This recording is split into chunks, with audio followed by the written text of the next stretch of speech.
Jean-Michel. We are so thrilled to have you here. You have no idea how excited I was to hear that you could be with us today. And I know you're super busy, so we're just going to go right to it. But before we do, I just want to tell you that this is being aired on your father's birthday. And so from everyone here, just want to wish your dad happy birthday. And now you're the patriarch.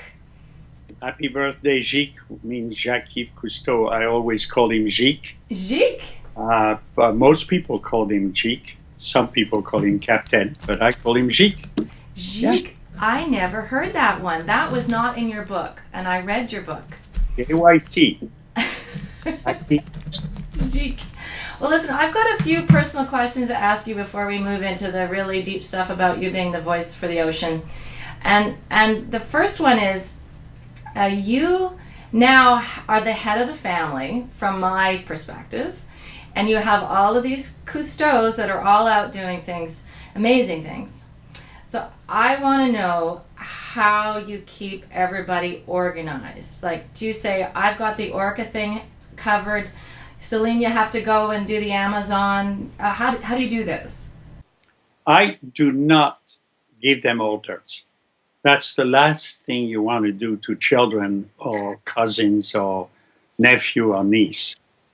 But I'm happy to say that between what my father, his team, my late brother, and I have done, they've been inspired. They've been inspired, and what's exciting is when you look at every one of them, they are focusing on things that fascinates them. And every one of them is connected to the quality of life, the quality of the environment, and how we are depending upon it. So for me, it's very, very exciting to see that, because I don't want to tell them what to do. I can tell you that my son wanted to show that he didn't have to be a Cousteau, doing something about the ocean, so he went and started doing other things. And when he proved that to himself, he came back and said, well, okay, that's what I want to do. And then he started education. He created a company called Plant a Fish, where they're reintroducing species like oysters around Governor's Island, mangroves in Florida, turtles in Central America, and on and on and on.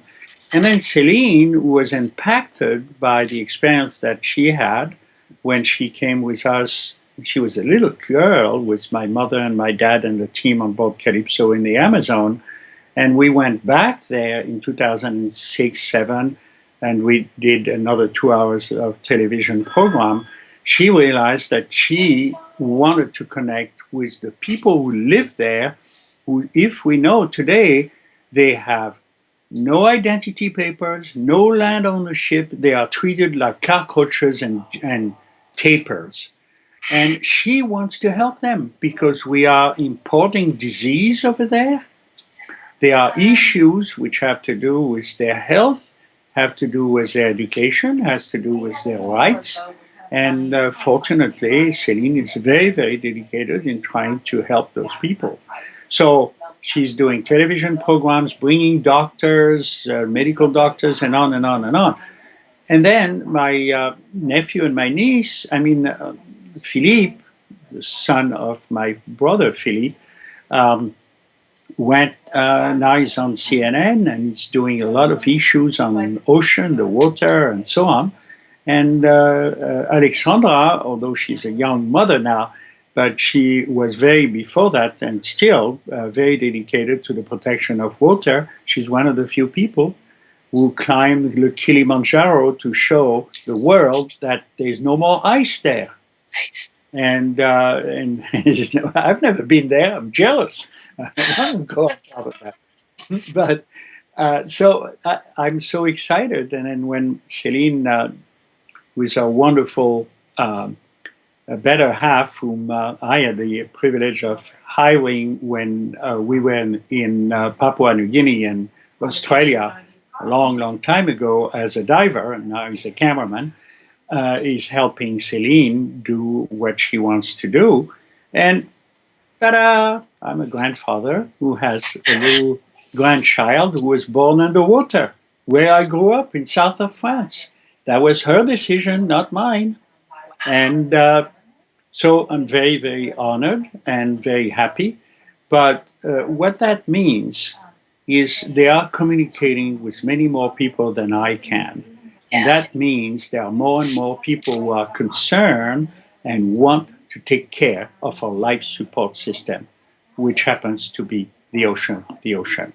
And when you have kids playing on top of a mountain and throwing snow at each other, they're throwing ocean at each other.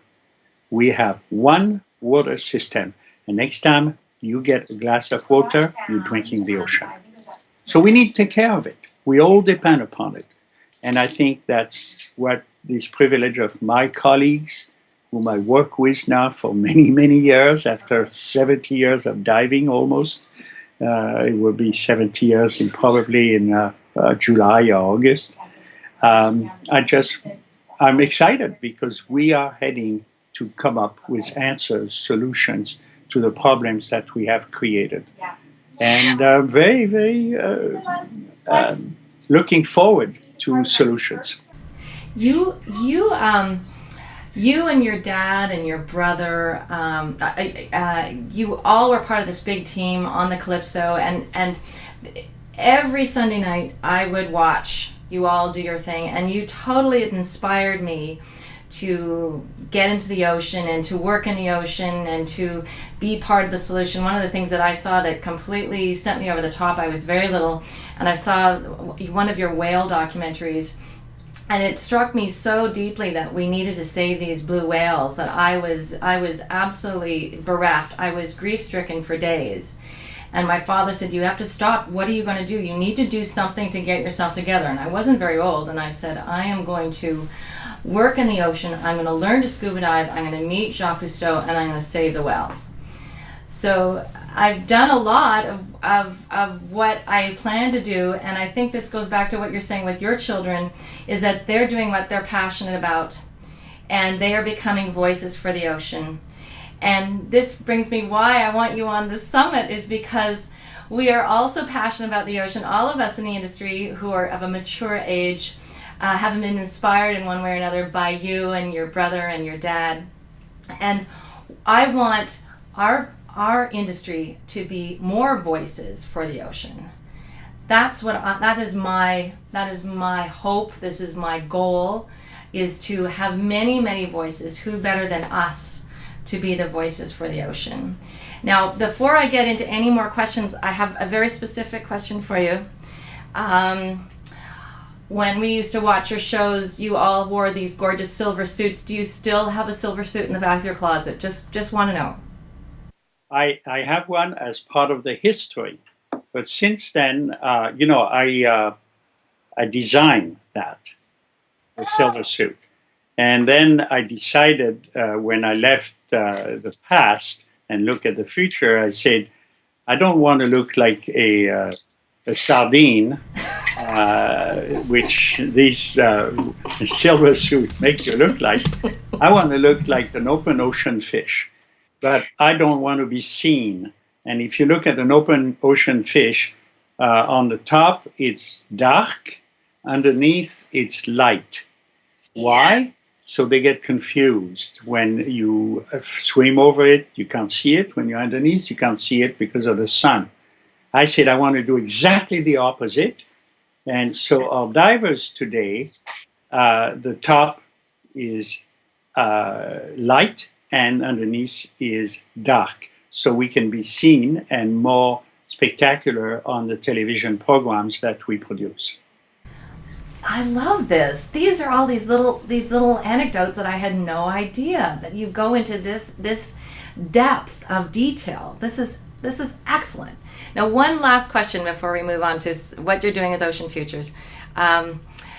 There's these famous shots at the beginning of each show that you used to have where you had the inflatable just flying by the camera, and you had all these divers decked out, and they were flying off this moving inflatable. I want to know if anybody got hurt in that scene. No. The good news, the answer is no. The accidents that have taken place, unfortunately, have taken place usually in other circumstances and nothing to do with diving, by the way, except at the very, very, very beginning of my father's testing things. But and I have to give credit to our team who is keeping everybody alive, including me, by making sure we do the right thing. Right, right. Well, I want to talk to you about Ocean Futures because this is all about being the voice for the ocean, and you're teaching people how to be voices for the ocean through your Ambassadors of the Ocean program. Well, first of all, why did you start Ocean Futures? Well, when my father passed away and things were not very clear as to who was going to carry on, I decided to create Ocean Futures to honor his philosophy. And Ocean Futures Society is a not-for-profit organization, like my father has always been not-for-profit. And we felt that our mission is, there's a long version of the mission, which you can see on our website. But the short version is, if you protect the ocean, you protect yourself. And what we do is education, education, education. And there are several ways to do that. One is to continue producing images. Others is to have relationship with decision makers, whether it's industries or government, and making the bridge with those people whose responsibilities and obligations are short term. I'm interested in the long term. So we have to make the connection between that without pointing a finger. Remember, you point a finger, there's three fingers pointing at you. So I never do that. And the other one is to reach out to the young people, and that's our Ambassador of the Environment program, which is in different parts of the world, in hotels, on the cruise ship, on Catalina, and so on, the island of Los Angeles. And then we have also another program which is called Sustainable Reef, which with Dr. Richard Murphy, who has worked with my dad, with me for the last 40-some years. He, when he was young, he had a crew cut. Now he has no hair, and on and on and on. I mean, I tease him a lot on that because when we have an educational program, we line up the kids next to us, and I always ask the kids who's the oldest of the two, and they always point at him. But I'm the oldest. And Dick and I, we've been friends for a long, long time. And, he's amazing on how he can communicate with young people and make them really fascinated by the marine environment, which we all depend upon. They're the best ambassadors. They're the best communicators. They go home and teach their parents. And that's what makes a big difference. This is the key, but I want to know my kids don't listen to me very often. What do you do to make these kids listen to you? How do you do that? Well, the kids don't listen to me because I'm not you. That's true. Takes a village. Which means kids don't listen to their parents, but the parents listen to their kids. So if we have the opportunity to reach out to the kids away from their parents, then they're like sponges. Kids just suck in information and it's there forever. I remember things I was doing when I was 6 or 7 years old. I can tell you what I was doing specifically then. I cannot tell you what I was doing last week. So being able to provide young people with information which will stay with them for their life when they make decisions, and also allow them to communicate with their parents. You know, the funny thing, and I say this with a lot of respect for the parents, kids can help us learn things. I learn things from children all the time. And to me, it's fascinating. And I'm very grateful. And we have what I call communication revolution today, where we can reach 7.2 billion people on the planet, one way or the other. I was in India not very long ago with 100 people in one room. One gentleman had one computer, And 100 people were asking questions, not about India, but about the rest of the planet. And he was on his computer and getting the answer right there and sharing that with those people who, unlike many of us, do not have the privilege that we have of traveling, going to another part of the world. Well, that's one way to communicate with them. So, the good news with this communication revolution is that you can no longer cheat, steal, or lie. You're going to get caught. And that's what we're finding out today with people who have done that. And they're getting caught.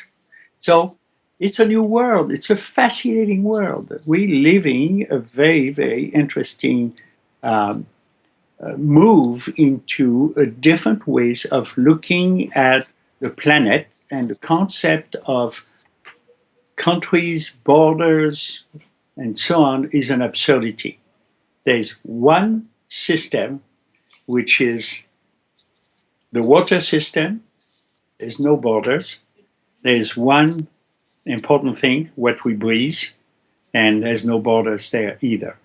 So we're living an interesting phase in the history of our species and the rest of the planet. You have a very passionate view of marine mammals in captivity. And the reason why I bring this up is because my children, we did go, when they were little, we did go to see a dolphin show, but not a show, but in near Cancun, not in Cancun. And then after, when I started to learn about what was actually going on, thinking what I'd seen was it seemed to be okay, realizing that it just wasn't. And so I started to talk to my children about that. We realized we should not do this anymore. And then we started to talk to other parents who were going out and taking their kids. They believe, this is one of our beliefs, we believe that we want to give our children as much wonderful experiences as we can. And one of them is to have them get close to marine mammals. And they happen to be in captivity. But now the tide is turning. And I think a lot of that goes back, well, not just to Rick O'Barry and his work, but to you and your first project, which was freeing Willie, truly freeing the orca. Can you talk to us about that?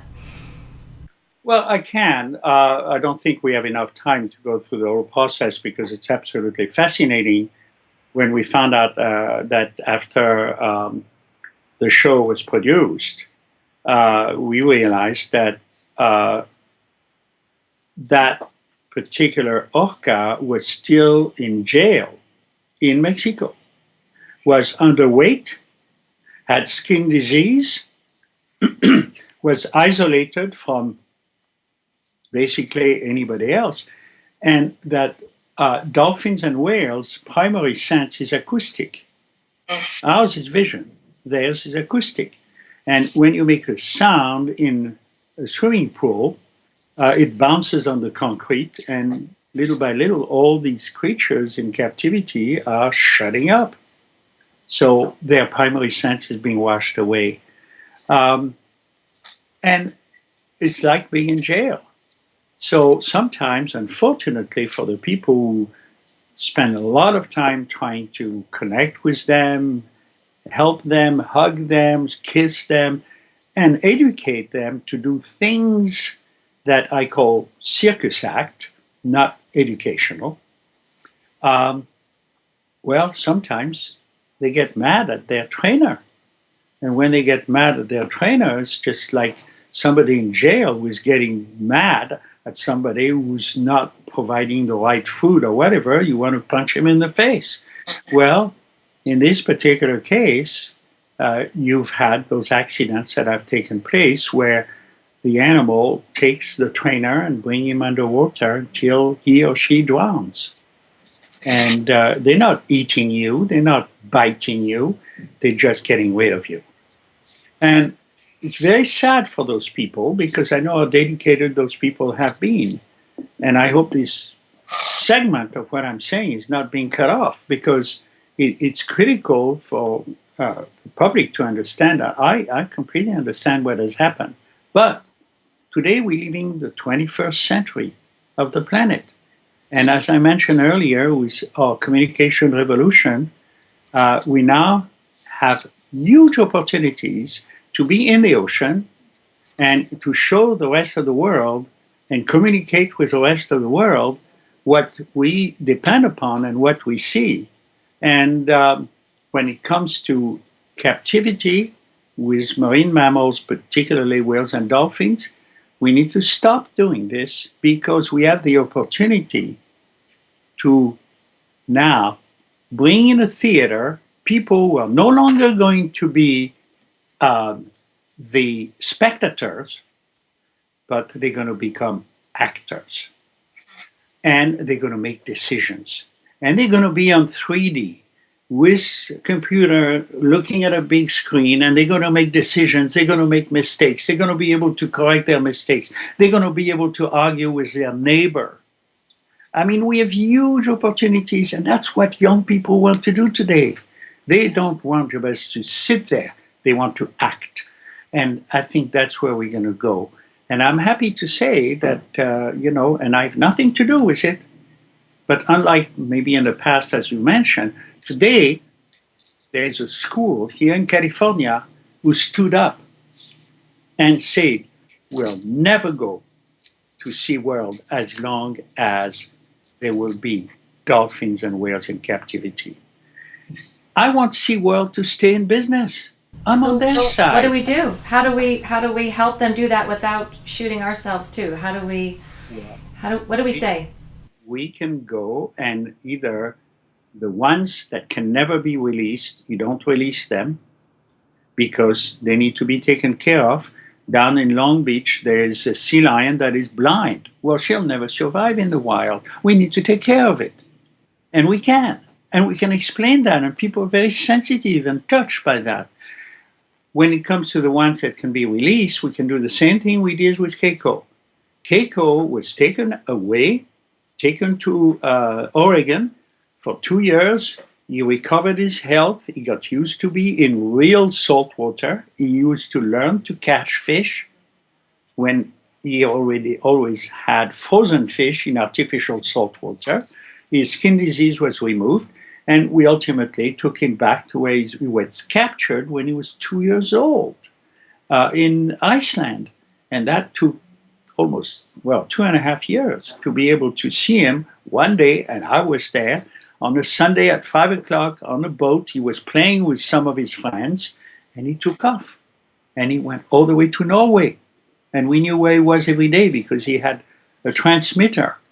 And that took thanks to the gentleman who wanted to support us or support financially this project. And thanks to him, we were able to show we can return some of them in the world. But that was an exception because he had been in jail for 23 years and not connecting with other orcas. And it was tough.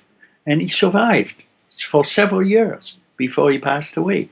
So what I'm saying, we need to convince these businesses to do what this gentleman in Canada, Guy Laliberté, created Cirque du Soleil. Cirque du Soleil is a billions and billions of dollars business today. No captive animals in those circuses. That's what we can do. And we can do even better than that by having people in the ocean. And I've had the privilege of meeting the president or the director of the National Aquarium in Baltimore, who wants to release the 8 dolphins that are in captivity there. And I said, well, we can help you find the right place. And we want to make sure that they're going to adapt again. And we're going to have your people take care of them.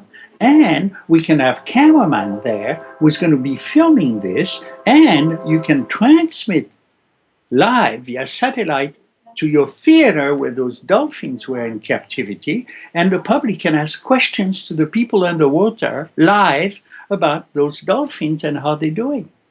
This is the way to go today. And it's so much more interesting. Fascinating, and people love to do that. So, we have these huge opportunities, and I will never forget when I was in Fiji a few years ago. It was in '98, to be very specific. I was underwater at about 30 feet, 35 feet of depth, and I was speaking live and answering questions from people who could see me underwater in Vietnam and Canada at the same time. We can do that anywhere. The technology is there, the prices have gone down, down, down. It's very, very easy to do. Orcas and marine mammals in captivity are just one of the issues that you and Ocean Futures deal with. I mean, I follow your blog, I follow what's going on, and you work with plastics, plastic debris. You talk about that. You speak to the issue of seafood and being sustainable. Ocean acidification, all of the major issues that you voice concern about, and also voice solutions. And I mean, you take it upon yourselves to really get these issues out there, but always with a sense of hope and solution oriented. My question to you is, does the dive industry have a responsibility to talk about ocean issues to their clients, just like you talk about ocean issues to your tribe? Well, I'm very happy that you're bringing this up. I also want to make it very clear that it's not just me, it's a team, it's teamwork. Without my team, I would never be able to do what I'm doing today. So there is some critical people who are very, very helpful to make me be the spokesperson on behalf of them. But that should be transferred to the diving industry. Diving industry is not a sport, by the way, it's an activity. There are people who are not necessarily in good physical health who can dive. I've taken people not very long ago, 83 years of age, who just got graduated to be able to dive on my birthday, and 83 years old, and he did a super job. So it's an activity. And as an activity, unfortunately, there's probably the most people who abandon it and do something else because they don't know why they're diving. They don't know what to look for. They don't understand what they see. And they don't make the connection with themselves because it's not mandatory as part of the educational process of learning to scuba dive. And it's the biggest drop-off of any activity. And I wish that part of the educational process would be part of the way of certifying people. They can learn a lot about what are you going to see, why you think it's important for you to see what you're going to see. And that should be mandatory as part of the educational process. It was okay in the past. It's not okay today. And I think the responsible people should change. And we're here to help. I'm not criticizing. I'm saying we are changing. And we're heading in the direction where the people not only want to know, so they will dive, which is business for the people in that business, but they will also make much better decisions because we all depend upon the ocean for the quality of our lives. Why? Well, you want to know why. And there are many ways to transfer that in a very exciting, entertaining way to the public. So I would say, go for it. We're missing a huge opportunity. We're missing by not educating people in such a way that they see the connection, how everything is connected, and see the issues, but also see the solutions. This is my hope. This is my hope. This is why we're bringing everybody together in the summit, is to get this across to the broader industry that this is a massive opportunity that we're all missing out on. And when I was hanging out with you and Holly at Beneath the Sea, you said in your speech, you said, my father always said that we protect what we love, and you disagreed. And I was just like, what? He disagrees? And then you said, we only can truly love if we understand it. And this is the piece of the puzzle that we're missing, is truly understanding what we're seeing. Now you have taken that to the next level with your Jean-Michel Cousteau Fiji Island Eco Resort and becoming involved in ecotourism and helping every guest that comes to your resort to really make a connection with what they see, and that creates repeat clientele and all sorts of wonderful benefits as a business, but also how the voices of all your guests spread out across the world. My question to you is, you have included diving as an ecotourism activity. Should the dive industry embrace ecotourism? First of all, what's your definition of ecotourism?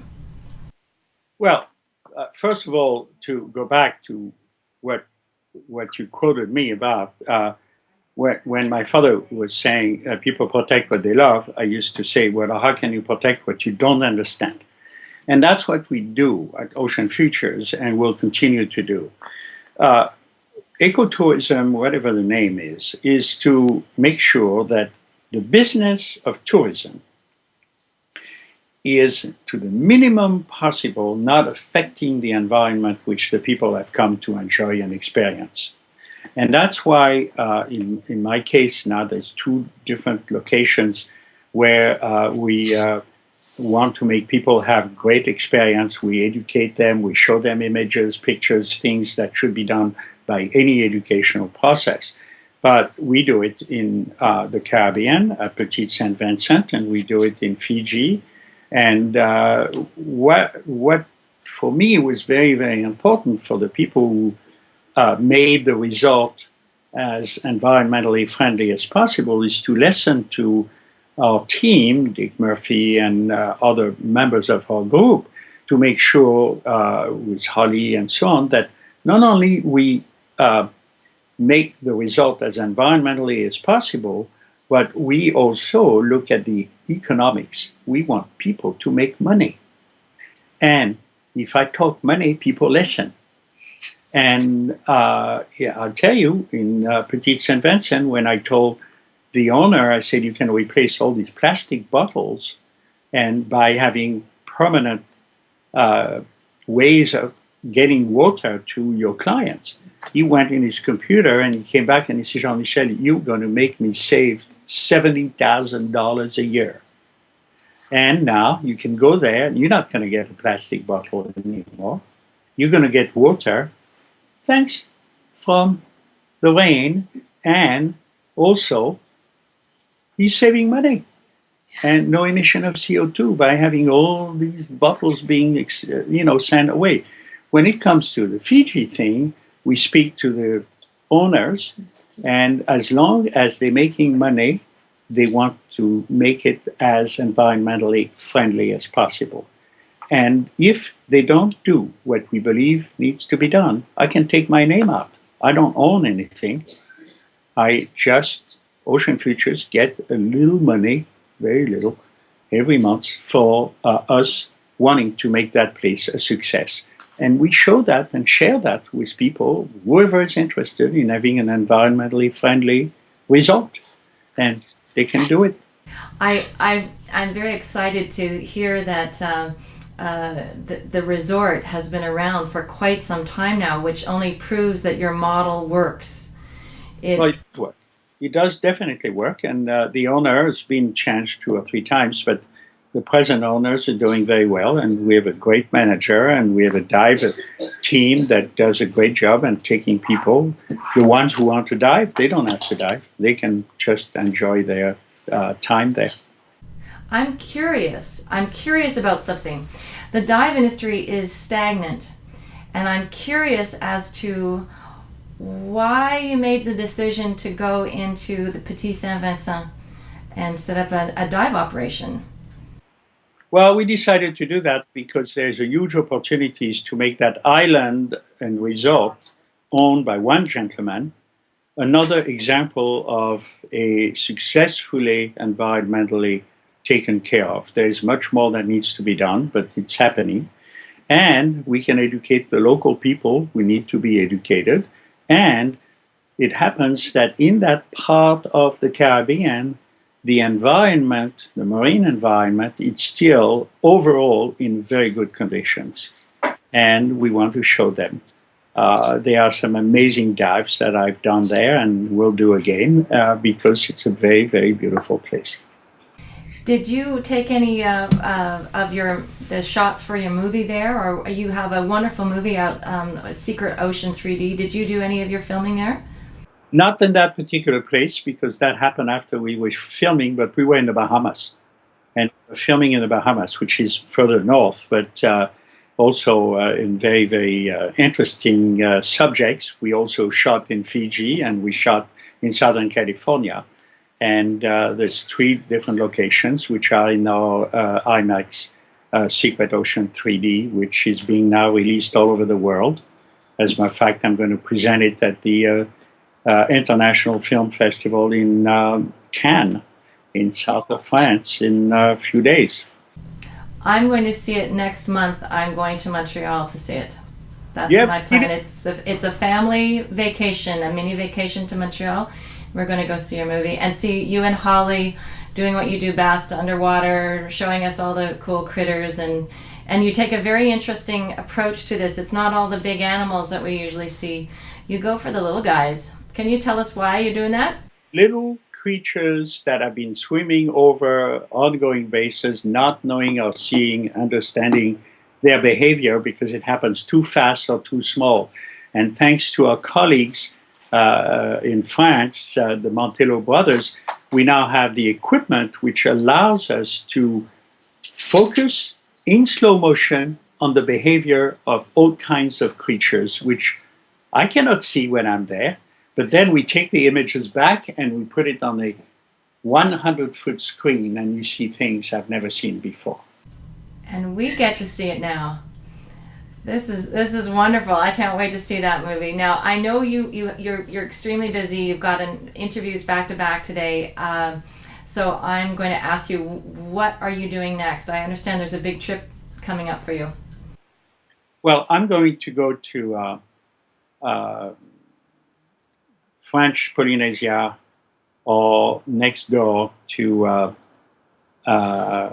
New Caledonia, where there is a convention which I attended last year, where you have about 40 countries represented.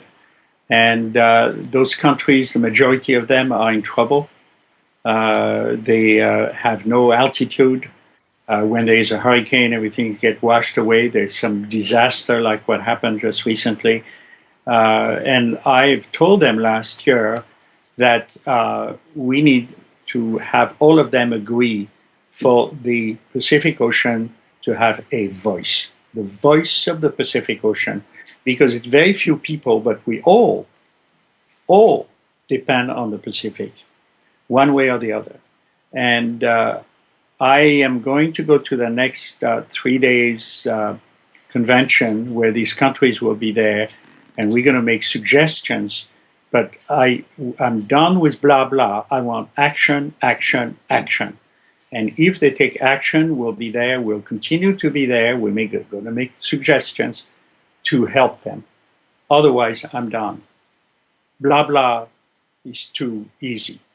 We need action.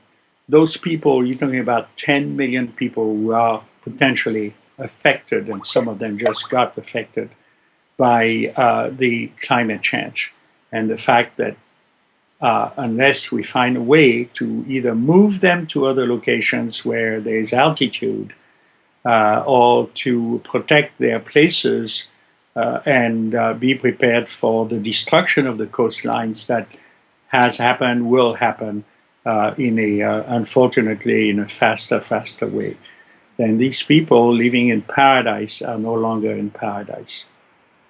So we want to help. This is when I saw what was happening in Vanuatu, it was just devastating to see that. It and so many other places they're struggling with sea level rise and devastating sea fishing and also undersea, the mining undersea, and coal terminals that want to be built in the Great Barrier Reef. there's so many different things that are coming at us, and for you to say let's come together as one voice, because that's the only way we're really going to make change, is become one loud voice that says no more, it's time to take action. It's a truly noble and necessary thing that has to be done. So I'm very excited to hear what you're going to be doing. I want to hear all about it. Well, you have to be there, or we'll make a report afterwards that one species called the human population, we need to help each other. And some of them are going to have to move, and we need to help them do that. And I remember in the Maldives, the president wanted to find a new country for their people, 83,000 people at the time. So, that's where we're going to go, so we can do it the as easiest way as possible, or it's going to be very painful. And I love those people. I want to help them. Yeah. I want to thank you for helping us understand what is going on in the world and your perspective, because we truly value your perspective, your opinion, your experience, your lifelong contribution to making this world a better place. So thank you so much for being here. We truly love having you. Protect the ocean, and you protect yourself. Thank you so much, Jean-Michel. Thank you. Take care. Good to see you again. Lovely to see you too. Bye. Bye.